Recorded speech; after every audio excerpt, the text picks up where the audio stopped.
모든 것을 의심한 남자가 있었습니다. 그는 눈앞에 보이는 세계가 진짜인지, 자신이 느끼는 감각이 진실인지, 심지어 자신이 지금 깨어있는지 꿈을 꾸고 있는지조차 의심했습니다. 이 극단적인 의심 끝에 그가 발견한 단 하나의 확실한 진리는 무엇이었을까요? 바로 나는 생각한다. 고로 존재한다였습니다. 르네 데카르트, 1596년 프랑스에서 태어난 이 철학자는 근대 철학의 아버지로 불립니다. 그런데 흥미로운 점은 그가 평생 아침 늦게까지 침대에 누워있는 습관을 가졌다는 것입니다. 많은 사람들이 그를 게으르다고 비난했지만 바로 그 침대 위에서 세상을 바꿀 생각들이 탄생했습니다. 어린 시절 데카르트는 병약했습니다. 건강이 좋지 않아 학교에서도 특별히 아침 늦게까지 침대에서 쉴 수 있는 허락을 받았습니다. 다른 학생들이 새벽부터 일어나 공부할 때 그는 침대에 누워 사색에 잠겼습니다. 선생님들은 이것을 예외적인 배려로 생각했지만 훗날 데카르트는 이렇게 말했습니다. 침대에서 보낸 그 시간들이 내 인생에서 가장 생산적인 시간이었다. 우리는 흔히 성공하는 사람들의 공통점으로 새벽 기상, 규칙적인 생활, 부지런함을 이야기합니다. 하지만 데카르트는 정반대였습니다. 그는 자신만의 리듬을 찾았고 그 리듬 속에서 세상을 뒤흔들 철학을 만들어냈습니다. 오늘 우리가 이야기할 것은 바로 그의 의심하는 방법, 그리고 그 의심이 어떻게 우리를 더 확실한 삶으로 이끄는지에 대한 것입니다. 데카르트는 23살이 되던 해 놀라운 결정을 내립니다. 그동안 배운 모든 지식을 버리기로 한 것입니다. 당시 그는 명문라 플래시 학교를 졸업하고 법학까지 공부한 엘리트였습니다. 하지만 그는 불만족스러웠습니다. 학교에서 배운 철학들은 서로 모순되었고 권위 있는 학자들의 주장도 제각각이었습니다. 아리스토텔레스는 이렇게 말했고 플라톤은 저렇게 말했습니다. 교회는 이것을 진리라고 가르쳤고 과학자들은 저것이 사실이라고 주장했습니다. 데카르트는 혼란스러웠습니다. 모두가 확신에 차서 자신의 주장을 펼쳤지만 그 확신들은 서로 충돌했습니다. 누구의 말을 믿어야 할까요? 그때 그는 깨달았습니다. 문제는 지식의 양이 아니라 지식의 확실성에 있다는 것을, 100가지 불확실한 지식보다 단 하나의 확실한 지식이 더 가치 있다는 것을. 그래서 그는 모든 것을 의심하기로 결심했습니다. 완전히 처음부터 다시 시작하기로 한 것입니다. 데카르트의 방법적 회의가 시작됩니다. 그는 자신이 아는 모든 것을 하나씩 의심했습니다. 먼저 감각을 의심했습니다. 눈으로 보는 것이 진짜일까요? 멀리 있는 탑은 동그랗게 보이지만 가까이 가면 네모날 수 있습니다. 물에 담근 막대기는 꺾여 보이지만 실제로는 곧습니다. 감각은 우리를 속입니다. 그렇다면 수학은 어떨까요? 2 더하기 2는 4입니다. 삼각형의 내각의 합은 180도입니다. 이것만큼은 확실하지 않을까요? 하지만 데카르트는 여기서도 의심을 멈추지 않았습니다. 만약 악마 같은 존재가 우리를 속이고 있다면 어떨까요? 우리가 계산할 때마다 우리의 정신을 조작한다면 어떨까요? 이것은 단순한 철학적 유의가 아니었습니다. 데카르트는 정말로 확실한 것을 찾고 있었습니다. 그 어떤 의심도 할 수 없는 절대적으로 확실한 진리를 찾고 있었습니다. 그리고 마침내 그는 그것을 발견했습니다. 바로 자신이 의심하고 있다는 사실 자체였습니다. 내가 지금 모든 것을 의심하고 있다면 적어도 의심하고 있는 나는 존재한다는 것입니다. 내가 생각한다는 사실만큼은 의심할 수 없습니다. 왜냐하면 의심하는 것도 생각의 한 종류이기 때문입니다. 나는 생각한다. 고로 존재한다. 이것이 데카르트가 발견한 제1원리였습니다. 그는 이것을 모든 지식의 토대로 삼았습니다. 이 하나의 확실한 진리에서 출발해서 천천히 다른 지식들을 쌓아 올려갔습니다. 하지만 많은 사람들이 이 문장을 오해합니다. 데카르트가 말하고자 한 것은 단순히 생각하는 능력이 중요하다는 것이 아닙니다. 그가 강조한 것은 의심하는 과정, 스스로 확인하는 과정, 맹목적으로 받아들이지 않는 태도였습니다. 당시는 권위의 시대였습니다. 교회가 말하면 그것이 진리였고 아리스토텔레스가 말하면 그것이 사실이었습니다. 의심은 불경스러운 것으로 여겨졌고 질문은 반항으로 여겨졌습니다. 하지만 데카르트는 달랐습니다. 그는 권위에 도전했습니다. 그것도 아주 예의 바르고 논리적인 방식으로. 데카르트가 살던 시대는 변화의 시대였습니다. 갈릴레오는 지구가 태양 주위를 돈다고 주장했고 새로운 과학적 발견들이 쏟아져 나왔습니다. 하지만 교회는 여전히 강력했고 전통적인 사고방식은 사람들의 마음을 지배했습니다. 이런 상황에서 데카르트는 조심스럽게 그러나 단호하게 자신의 생각을 펼쳐나갔습니다. 그는 교회와 직접적으로 충돌하지 않으려고 노력했습니다. 그래서 그의 저작들은 조심스럽게 쓰였고 때로는 우회적으로 표현되었습니다. 하지만 그의 메시지는 분명했습니다. 스스로 생각하라.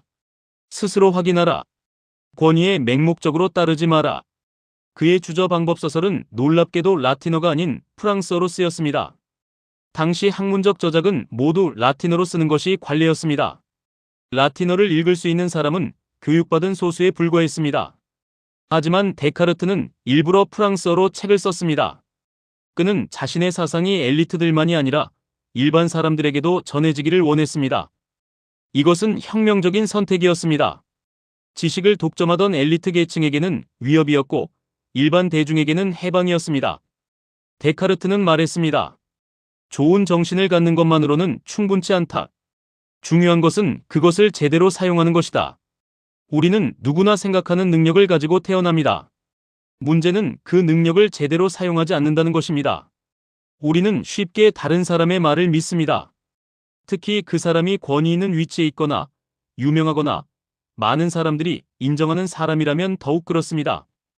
뉴스에서 말하면 그것이 사실인 것처럼 받아들입니다. 전문가가 말하면 의심 없이 믿습니다. 다수가 동의하면 그것이 옳은 것처럼 여깁니다. 하지만 데카르트는 묻습니다. 정말 그럴까요? 당신은 스스로 확인해 보았나요? 데카르트가 강조한 것은 비판적 사고였습니다. 하지만 여기서 비판적이라는 말은 부정적이라는 뜻이 아닙니다. 무조건 반대한다는 뜻도 아닙니다. 비판적 사고란 스스로 판단하는 것을 의미합니다. 증거를 요구하는 것을 의미합니다. 논리적으로 검토하는 것을 의미합니다. 현대를 살아가는 우리에게 이것은 더욱 중요합니다. 정보가 넘쳐나는 시대이기 때문입니다. 인터넷에는 무수히 많은 정보가 있습니다. 그중 어떤 것이 진실이고 어떤 것이 거짓일까요? 어떤 것을 믿어야 할까요? 데카르트는 4가지 규칙을 제시했습니다. 첫째, 명석판명하게 인식되는 것만 참으로 받아들이라. 둘째, 문제를 작은 부분으로 나누어라.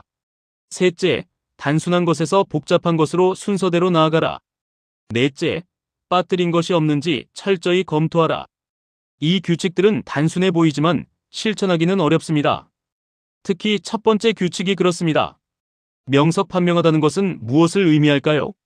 그것은 명확하고 또렷하다는 뜻입니다. 의심의 여지가 없을 만큼 확실하다는 뜻입니다. 우리는 흔히 애매한 것들을 받아들입니다. 아마도 대충 그럴 것 같다는 식으로 넘어갑니다. 하지만 데카르트는 말합니다. 정말 확실한가? 다른 가능성은 없는가? 다시 한번 검토해보라. 이것은 완벽주의를 의미하는 것이 아닙니다. 데카르트도 모든 것을 완벽하게 알 수는 없다는 것을 인정했습니다. 하지만 적어도 자신이 무엇을 아는지, 무엇을 모르는지는 명확히 구분해야 한다고 주장했습니다. 아는 것을 아는 것으로, 모르는 것을 모르는 것으로 인정하는 것이 지혜의 시작이라고 본 것입니다. 데카르트의 의심은 파괴적인 것이 아니라 건설적인 것이었습니다. 그는 의심을 통해 무언가를 부정하려 한 것이 아니라 의심을 통해 확실한 것을 찾으려 했습니다. 마치 금을 얻기 위해 불순물을 제거하는 것처럼 그는 의심을 통해 진리를 정제하려 했습니다. 우리 삶에도 이런 과정이 필요합니다. 우리는 살아가면서 수많은 믿음을 갖게 됩니다. 부모님으로부터 배운 것들, 학교에서 배운 것들, 사회에서 당연하다고 여기는 것들. 하지만 그중 얼마나 많은 것이 정말로 우리 자신의 생각일까요? 데카르트는 우리에게 묻습니다. 당신은 정말로 그것을 믿는가? 아니면 그냥 다른 사람들이 믿으니까 따라서 믿는 것인가? 당신의 인생 목표는 정말 당신의 것인가?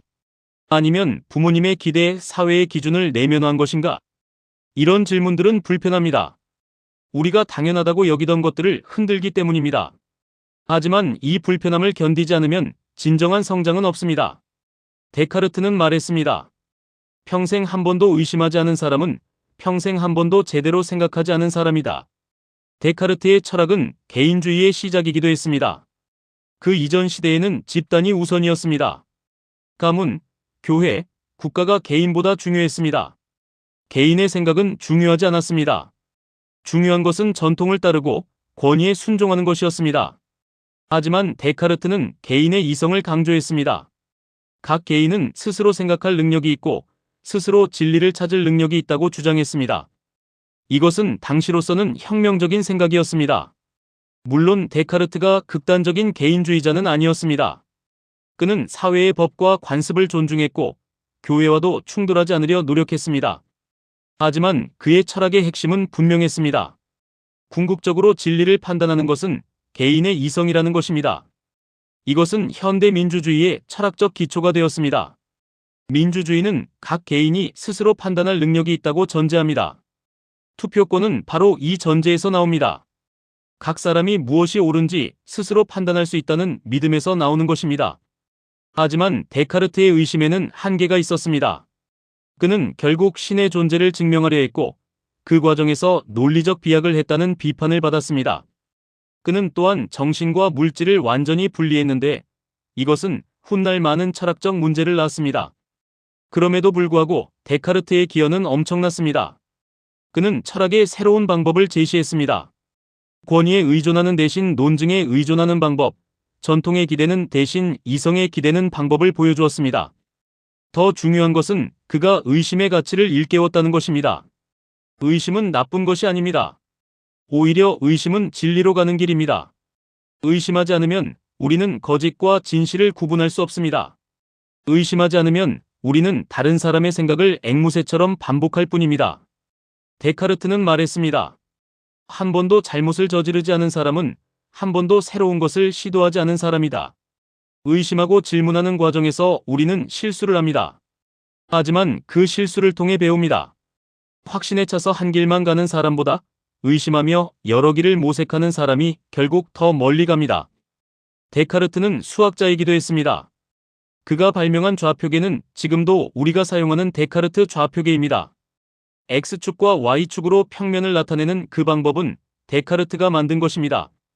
이것은 기하학과 대수학을 연결하는 혁명적인 발견이었습니다. 흥미로운 것은 그가 이것을 발견한 과정입니다. 어느 날 아침 데카르트는 평소처럼 침대에 누워 있었습니다. 천장을 바라보다가 파리 한 마리가 천장을 기어다니는 것을 보았습니다. 그는 생각했습니다. 저 파리의 위치를 어떻게 정확하게 표현할 수 있을까? 그리고 아이디어가 떠올랐습니다. 두 벽의 모서리를 기준으로 거리를 재면 되지 않을까? 이렇게 좌표계가 탄생했습니다. 누워서 멍하니 천장을 바라보던 시간이 수학사를 바꾼 발견으로 이어진 것입니다. 이것은 우리에게 무엇을 말해줄까요? 생산적인 시간은 항상 분주한 시간이 아니라는 것입니다. 때로는 아무것도 하지 않는 것처럼 보이는 시간이 가장 창조적인 시간일 수 있습니다. 데카르트는 침대에서 사색하는 시간을 지켰고 그 시간이 그를 위대하게 만들었습니다. 현대 사회는 끊임없이 바쁘기를 요구합니다. 생산성을 강조하고 효율성을 추구합니다. 잠시도 쉬지 않고 무언가를 해야 한다는 압박감이 있습니다. 하지만 데카르트는 다른 이야기를 합니다. 멈추고 생각할 시간을 가지라고. 의심하고 질문할 여유를 가지라고. 우리는 너무 많은 정보를 받아들입니다. 하루에도 수백 개의 뉴스를 보고 수천 개의 광고에 노출됩니다. SNS에서는 끊임없이 누군가의 의견이 흘러갑니다. 이 모든 것을 다 받아들이면 우리의 정신은 혼란스러워집니다. 데카르트라면 뭐라고 했을까요? 아마도 이렇게 말했을 것입니다. 멈추시오. 그리고 생각하시오. 이 정보가 정말 필요한가? 이것이 정말 사실인가? 이것을 믿을 만한 이유가 있는가? 우리에게 필요한 것은 더 많은 정보가 아니라 더 나은 판단입니다. 더 빠른 처리가 아니라 더 깊은 사고입니다. 데카르트의 방법은 느릴 수 있습니다. 모든 것을 의심하고 확인하는 것은 시간이 걸립니다. 하지만 그 시간은 가치 있는 투자입니다. 데카르트는 감정에 대해서도 깊이 생각했습니다. 그의 마지막 저작 정념론에서 그는 감정과 이성의 관계를 다루었습니다. 많은 사람들이 데카르트를 순수 이성주의자로 오해하지만 그는 감정의 중요성도 인정했습니다. 그가 말한 것은 감정을 무시하라는 것이 아니라 감정을 이해하라는 것이었습니다. 감정이 왜 생기는지, 어떤 영향을 미치는지를 알아야 한다는 것이었습니다. 감정에 휘둘리지 말고 감정을 다스릴 수 있어야 한다는 것이었습니다. 화가 났을 때, 슬플 때, 두려울 때 우리는 잠시 멈추고 생각해야 합니다. 이 감정이 어디서 오는가?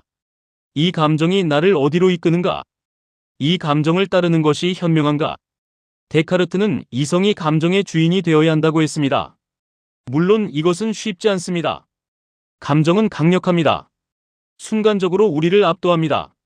하지만 데카르트는 말합니다. 연습하라고. 의식적으로 노력하라고. 처음에는 어려워도 점점 나아질 것이라고. 데카르트가 강조한 또 다른 것은 방법의 중요성이었습니다. 그는 방법서설이라는 제목을 통해 이것을 명확히 했습니다. 중요한 것은 무엇을 아느냐가 아니라 어떻게 아느냐입니다. 올바른 방법으로 접근하면 평범한 사람도 진리에 도달할 수 있습니다. 이것은 교육에 대한 혁명적인 관점이었습니다.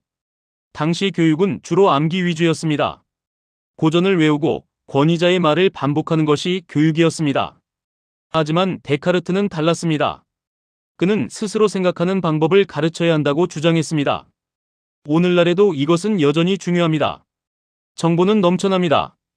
인터넷에 검색하면 무엇이든 찾을 수 있습니다. 중요한 것은 그 정보를 어떻게 평가하고 어떻게 활용하느냐입니다. 방법을 아는 사람은 어떤 상황에서도 길을 찾습니다. 데카르트의 방법은 단순합니다. 복잡한 것을 단순하게 나누고 확실한 것에서 시작해서 천천히 나아가며 빠뜨린 것이 없는지 확인하는 것입니다. 이 방법은 철학뿐만 아니라 삶의 모든 영역에 적용할 수 있습니다. 데카르트는 1649년 스웨덴으로 갔습니다. 스웨덴의 크리스티나 여왕이 그를 초청했기 때문입니다. 여왕은 철학을 배우고 싶어 했고 데카르트를 스승으로 모시기를 원했습니다. 데카르트는 처음에는 거절했지만 결국 여왕의 간곡한 요청을 받아들였습니다. 하지만 이것은 그에게 큰 시련이었습니다. 여왕은 새벽 5시에 수업을 원했습니다. 평생 아침 늦게까지 침대에서 사색하던 데카르트에게 이것은 고문이었습니다. 추운 스웨덴의 겨울, 새벽 5시에 일어나 차가운 왕궁 도서관에서 수업을 하는 것은 그의 건강에 무리였습니다. 결국 데카르트는 폐렴에 걸렸고 1650년 2월 11일 54살의 나이로 세상을 떠났습니다. 그의 마지막 말은 나의 영혼이여 떠날 시간이다였다고 전해집니다.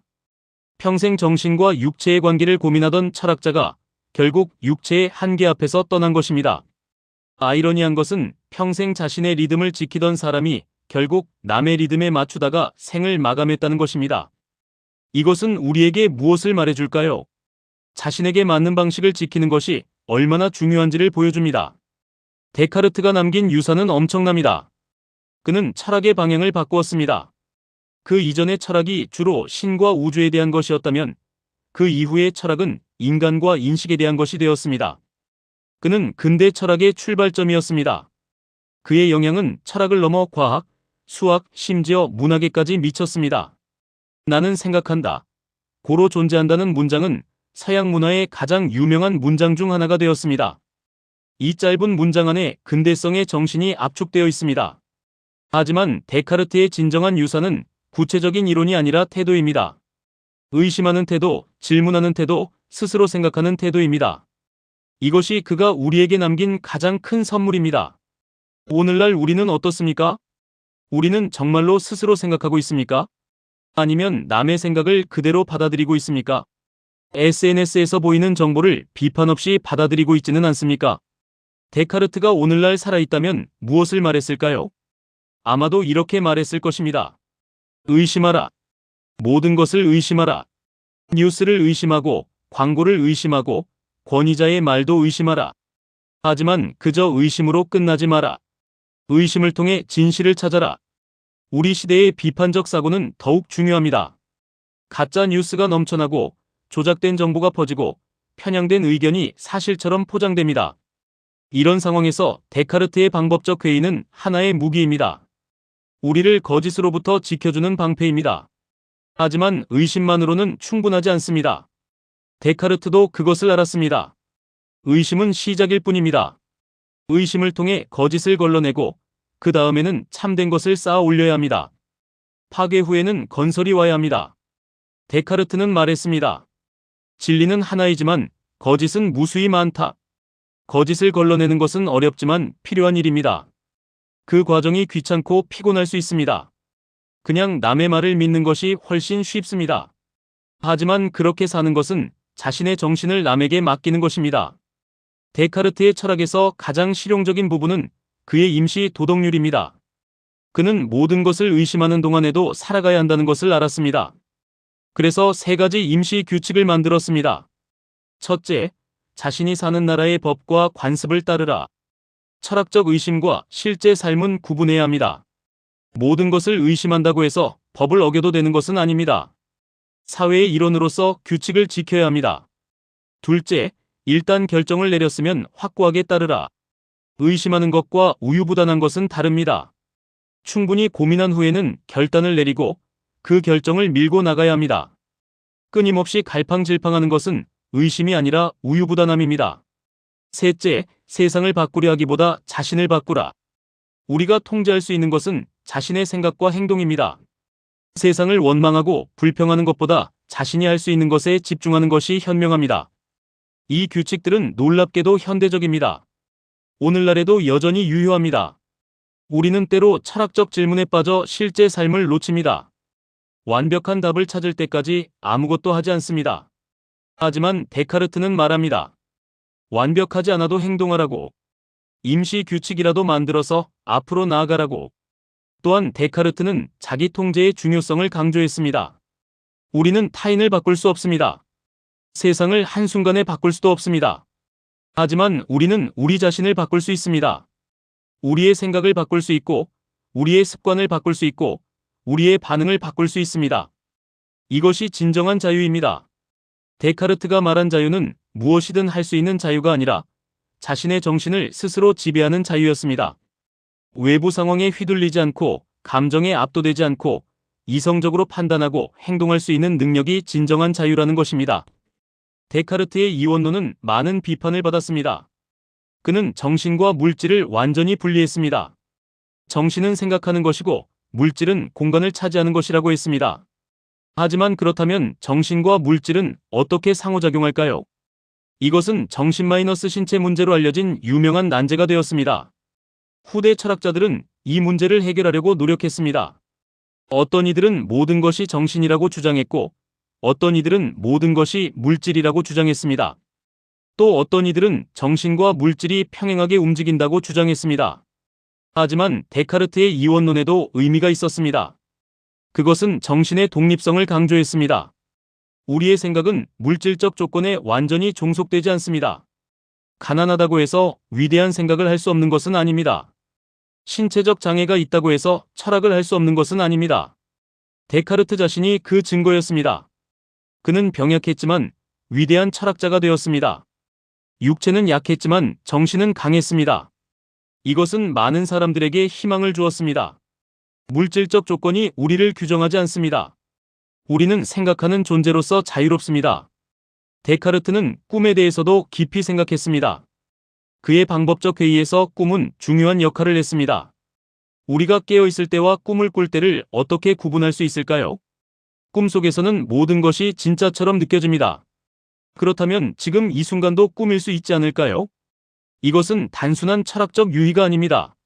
실제로 우리는 때때로 현실과 환상을 구분하기 어렵습니다. 특히 강한 욕망이나 두려움이 있을 때 그렇습니다. 우리는 우리가 보고 싶은 것을 보고 믿고 싶은 것을 믿습니다. 데카르트는 이런 자기 기만의 위험을 경고했습니다. 우리는 스스로를 속일 수 있습니다. 아니, 스스로를 속이기가 가장 쉽습니다. 다른 사람을 속이는 것보다 자신을 속이는 것이 더 쉽습니다. 왜냐하면 우리는 우리 자신에게 가장 관대하기 때문입니다. 따라서 우리에게 필요한 것은 스스로에 대한 의심입니다. 내가 정말 옳은가? 내가 객관적으로 판단하고 있는가? 아니면 내 욕망이 판단을 흐리고 있는가? 이런 질문을 스스로에게 던질 수 있어야 합니다. 데카르트는 신앙과 이성의 관계에 대해서도 고민했습니다. 그는 독실한 가톨릭 신자였지만 동시에 이성을 중시하는 철학자였습니다. 이 둘은 어떻게 조화될 수 있을까요? 데카르트의 해법은 영역을 구분하는 것이었습니다. 신앙의 영역과 이성의 영역을 분리했습니다. 신학적 진리는 계시를 통해 알 수 있고 철학적 진리는 이성을 통해 알 수 있다고 보았습니다. 두 영역은 서로 충돌하지 않는다고 주장했습니다. 하지만 이것은 완전한 해결책은 아니었습니다. 실제로는 두 영역이 겹치는 부분이 많습니다. 예를 들어 영혼의 존재, 자유의지, 도덕적 법칙 등은 신학의 주제이기도 하고 철학의 주제이기도 합니다. 그럼에도 불구하고 데카르트의 시도는 의미가 있었습니다. 그것은 이성의 자율성을 인정하는 것이었습니다. 이성은 신앙에 종속되지 않고 독자적으로 진리를 탐구할 수 있다는 것입니다. 이것은 종교개혁 이후 유럽 사회에서 중요한 변화였습니다. 데카르트의 영향은 프랑스를 넘어 유럽 전역으로 퍼져나갔습니다. 네덜란드에서는 스피노자가 데카르트의 철학을 더욱 급진적으로 발전시켰습니다. 영국에서는 로크와 휴미 데카르트에 반대하면서도 그의 영향을 받았습니다. 독일에서는 라이프니츠가 데카르트의 이원론을 극복하려 시도했습니다. 모든 이들이 데카르트에 동의한 것은 아닙니다. 많은 철학자들이 그를 비판했습니다. 하지만 그들도 데카르트를 무시할 수는 없었습니다. 데카르트는 피할 수 없는 출발점이 되었습니다. 그를 따르든 반대하든 모두가 데카르트와 대화해야 했습니다. 이것이 진정한 영향력입니다. 모두가 동의하게 만드는 것이 아니라 모두가 생각하게 만드는 것입니다. 데카르트는 사람들을 생각하게 만들었습니다. 그의 주장에 동의하든 반대하든 사람들은 생각하지 않을 수 없었습니다. 오늘날에도 마찬가지입니다. 우리에게 필요한 것은 모두가 동의하는 생각이 아니라 모두를 생각하게 만드는 질문입니다. 데카르트의 위대함은 정답을 제시한 것이 아니라 질문을 제기한 것에 있습니다. 데카르트의 수학적 업적도 무시할 수 없습니다. 해석기하학은 그의 가장 중요한 수학적 기여였습니다. 그는 기하학 문제를 대수학으로, 대수학 문제를 기하학으로 바꿀 수 있음을 보였습니다. 이것은 수학의 혁명이었습니다. 더 나아가 그는 음수와 허수의 개념을 명확히 했습니다. 당시 많은 수학자들은 음수를 이해하지 못했고 허수는 말 그대로 허구의 수로 여겨졌습니다. 하지만 데카르트는 이것들도 정당한 수학적 대상이라고 주장했습니다. 이것은 그의 철학과 연결됩니다. 명석판명한 것만 받아들이라는 원칙. 하지만 일단 명석판명하게 이해하면 그것이 아무리 직관에 반하더라도 받아들여야 한다는 것입니다. 음수와 허수는 직관에 반하지만 논리적으로는 명확합니다. 따라서 받아들여야 합니다. 이런 태도는 과학의 발전에도 중요했습니다. 과학은 종종 상식에 반하는 결론에 도달합니다. 지구가 둥글다는 것, 지구가 태양 주위를 돈다는 것, 시간이 상대적이라는 것, 이 모든 것이 직관에 반합니다.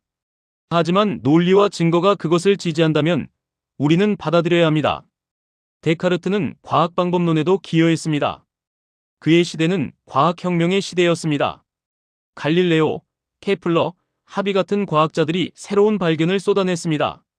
하지만 과학방법론은 아직 확립되지 않았습니다. 데카르트는 과학 연구에도 방법이 필요하다고 주장했습니다. 관찰하고 가설을 세우고 실험으로 검증하는 체계적인 방법이 필요하다고 보았습니다.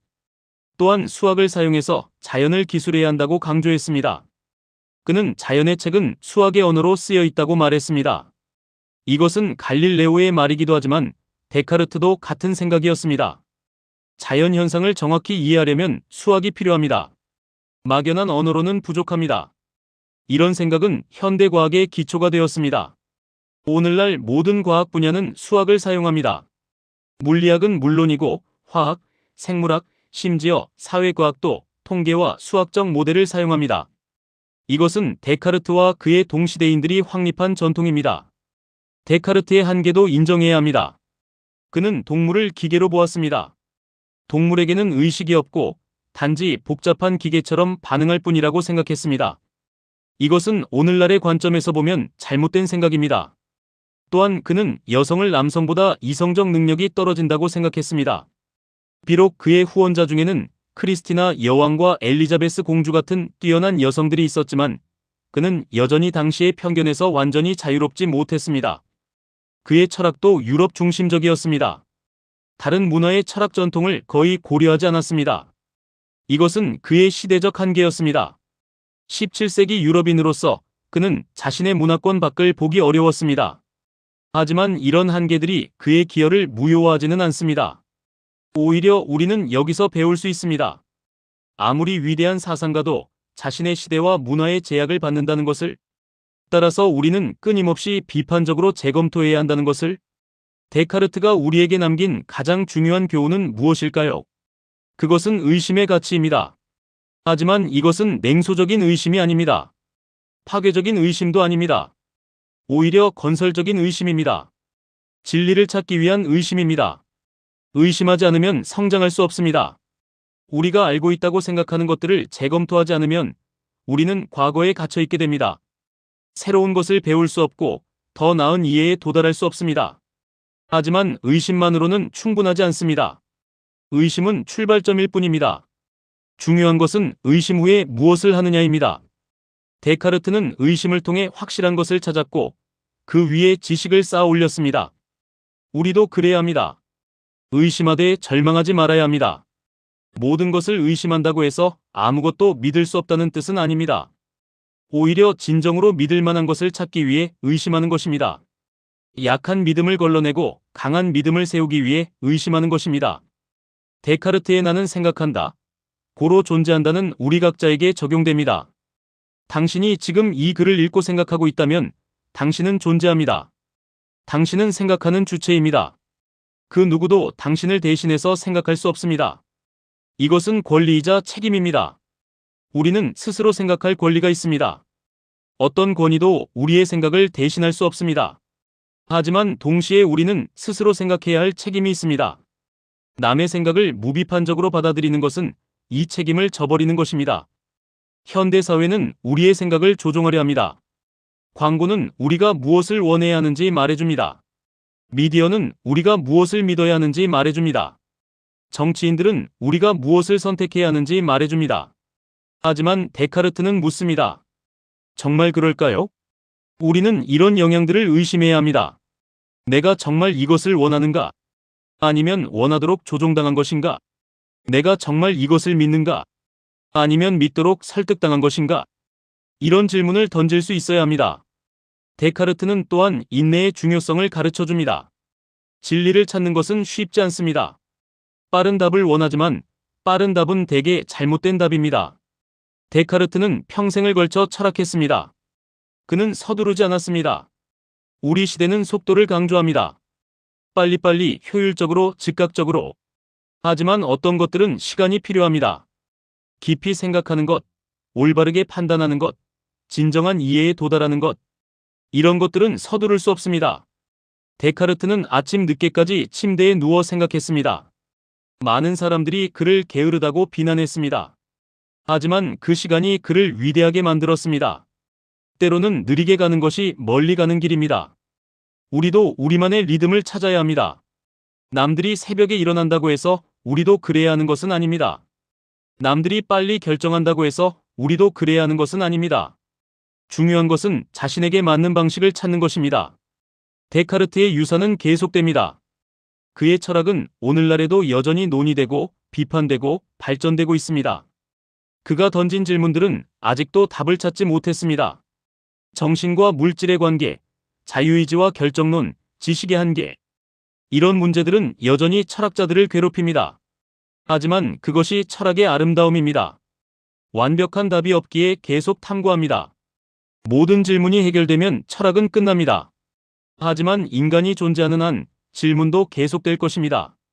데카르트는 우리에게 질문하는 법을 가르쳐 주었습니다. 올바르게 의심하는 법을, 체계적으로 사고하는 법을, 확실한 것에서 출발하는 법을 가르쳐 주었습니다. 이것은 400년이 지난 지금도 여전히 유효한 교훈입니다. 마지막으로 데카르트는 우리에게 용기를 주었습니다. 의심하는 것은 용기가 필요합니다. 모두가 당연하다고 여기는 것을 의심하는 것, 권위에 도전하는 것, 새로운 길을 모색하는 것. 이 모든 것이 용기를 요구합니다. 데카르트는 조심스러운 사람이었습니다. 그는 교회와 충돌하지 않으려 노력했고 정치적 논쟁을 피했습니다. 하지만 그의 철학은 혁명적이었습니다. 그는 안전한 방식으로 위험한 생각을 펼쳤습니다. 우리도 그럴 수 있습니다. 무모하게 도전할 필요는 없습니다. 하지만 지적으로 정직할 필요는 있습니다. 우리가 진실이라고 믿는 것을 말할 용기, 잘못된 것에 반대할 용기, 새로운 것을 시도할 용기가 필요합니다. 데카르트는 말했습니다. 나를 따르지 마라. 나의 방법을 따르라. 그는 자신의 구체적인 주장을 맹목적으로 받아들이기를 원하지 않았습니다. 오히려 자신의 방법을 배워서 스스로 생각하기를 원했습니다. 이것이 진정한 교육입니다. 답을 주는 것이 아니라 방법을 가르치는 것입니다. 물고기를 주는 것이 아니라 물고기 잡는 법을 가르치는 것입니다. 데카르트는 우리에게 진리를 주려 하지 않았습니다. 대신 진리를 찾는 방법을 가르쳐 주었습니다. 오늘 우리가 데카르트로부터 배울 것은 명확합니다. 의심하라. 하지만 건설적으로 의심하라. 질문하라. 하지만 답을 찾기 위해 질문하라. 생각하라. 그것이 당신 존재의 증거다. 당신이 생각하는 한 당신은 존재합니다. 당신이 의심하는 한 당신은 성장합니다. 당신이 질문하는 한 당신은 배웁니다. 이것이 데카르트가 400년 전에 우리에게 남긴 메시지이고 오늘날에도 여전히 울리는 메시지입니다. 우리는 불확실한 시대를 살아갑니다. 변화는 빠르고 정보는 넘쳐나며 무엇을 믿어야 할지 알기 어렵습니다. 이런 때일수록 데카르트의 지혜가 필요합니다. 의심하되 절망하지 말고 질문하되 포기하지 말며 생각하되 행동도 하는 것입니다. 데카르트는 완벽한 사람이 아니었습니다. 그에게도 편견이 있었고 실수도 있었고 한계도 있었습니다. 하지만 그는 최선을 다해 진리를 추구했습니다. 그는 자신의 시대를 넘어서려 노력했고 부분적으로 성공했습니다. 우리도 그럴 수 있습니다. 완벽할 수는 없지만 더 나아질 수는 있습니다. 모든 것을 알 수는 없지만 더 많이 이해할 수는 있습니다. 모든 실수를 피할 수는 없지만 실수로부터 배울 수는 있습니다. 의심하지 않으면 성장도 없습니다.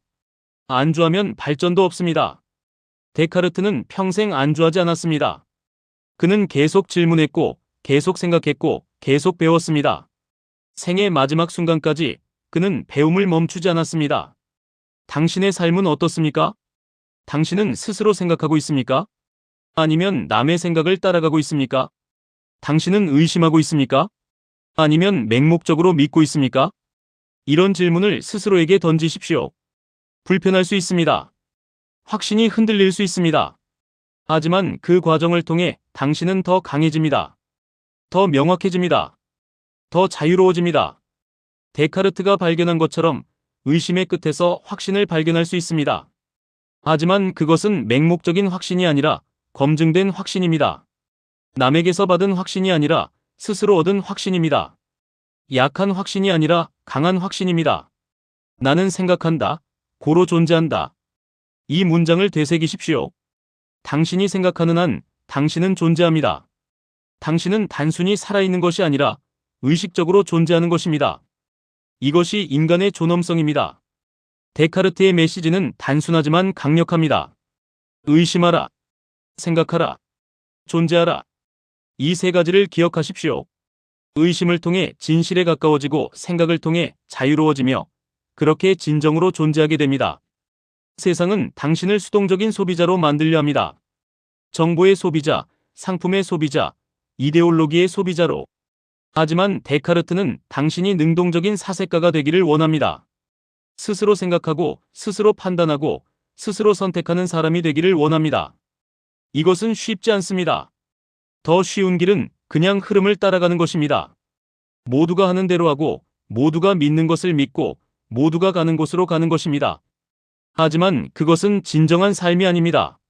진정한 삶은 자신의 길을 찾는 것입니다. 데카르트처럼 자신만의 리듬을 찾고 자신만의 방법을 개발하고 자신만의 진리를 추구하는 것입니다. 이것이 어렵지만 가치 있는 길입니다. 오늘 이야기는 여기까지입니다. 데카르트의 삶과 사상을 통해 우리는 의심의 가치를, 사고의 중요성을, 그리고 지적 용기의 필요성을 배웠습니다. 마지막으로 한 가지만 더 말씀드리겠습니다. 데카르트를 맹목적으로 따르지 마십시오. 그것은 데카르트 자신이 원한 것이 아닙니다. 오히려 데카르트에게 배운 방법으로 데카르트 자신도 의심하십시오. 그의 주장을 검증하십시오. 그의 논증을 따져보십시오. 이것이 진정으로 데카르트를 존중하는 방법입니다. 그를 우상화하는 것이 아니라 그의 정신을 실천하는 것입니다. 의심하고 질문하고 생각하는 것. 이것이 데카르트가 우리에게 남긴 가장 큰 유산입니다. 당신도 생각하십시오. 그러므로 당신도 존재하십시오. 당신만의 방식으로 당신만의 진리를 추구하십시오.